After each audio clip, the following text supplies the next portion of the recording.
Indian super താരമായ വിരാട് കോഹ്ലിക്ക് ഏകദിന റാങ്കിങ്ങിൽ ഒന്നാം സ്ഥാനം നഷ്ടമായി. ഐസിസിയുടെ പുതിയ ഏകദിന ബാറ്റർമാരുടെ റാങ്കിങ്ങിൽ കോഹ്ലിയെ മറികടന്ന് ന്യൂസിലാൻഡ് താരം ഡാലിൻ മിച്ചൽ ഒന്നാം സ്ഥാനത്ത് എത്തി. 7 ദിവസങ്ങൾക്ക് മുമ്പാണ് കോഹ്ലി ഐസിസി റാങ്കിങ്ങിൽ ഏറെ വർഷങ്ങൾക്ക് ശേഷം ഒന്നാം റാങ്കിങ്ങിൽ എത്തിയത്. കോഹ്ലി റാങ്കിങ്ങിൽ 2ാം സ്ഥാനത്തേക്ക് ഇറങ്ങിയപ്പോൾ ഇന്ത്യൻ താരമായ രോഹിത് ശർമ്മയ്ക്ക് 3ാം സ്ഥാനം നഷ്ടമായി. അഫ്ഗാനിസ്ഥാൻ താരം ഇബ്രാഹിം സദ്രാൻ മുൻ ഇന്ത്യൻ ക്യാപ്റ്റൻ രോഹിത് ശർമ്മയെ മറികടന്നാണ് റാങ്കിങ്ങിൽ 3ാം സ്ഥാനത്ത് എത്തിയത്. ഇതോടെ രോഹിത് ശർമ്മ പുതിയ റാങ്കിങ്ങിൽ 4ാം സ്ഥാനത്താണ്.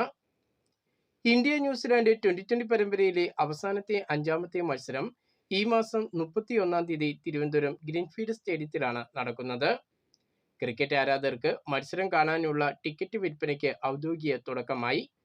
ചലച്ചിത്ര താരം പൃഥ്വിരാജാണ് ടിക്കറ്റ് വിൽപ്പനയുടെ ഉദ്ഘാടനം നിർവഹിച്ചത്. വിദ്യാർത്ഥികൾക്ക് 250 രൂപയാണ് ടിക്കറ്റ് വില.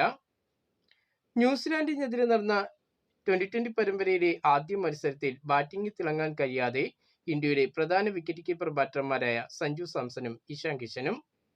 അഭിഷേക് ശർമ്മയോടൊപ്പം ഓപ്പണറായി ഇറങ്ങിയ സഞ്ജു സാംസൺ 2 ബൗണ്ടറികളോടെ 7 പന്തിൽ 10 റൺസ് ആണ് നേടിയത്. 3ാം നമ്പറിൽ ഇറങ്ങിയ ഇഷാൻ കിഷൻ 5 പന്തിൽ 2 ബൗണ്ടറികളോടെ 8 റൺസാണ് നേടിയത്.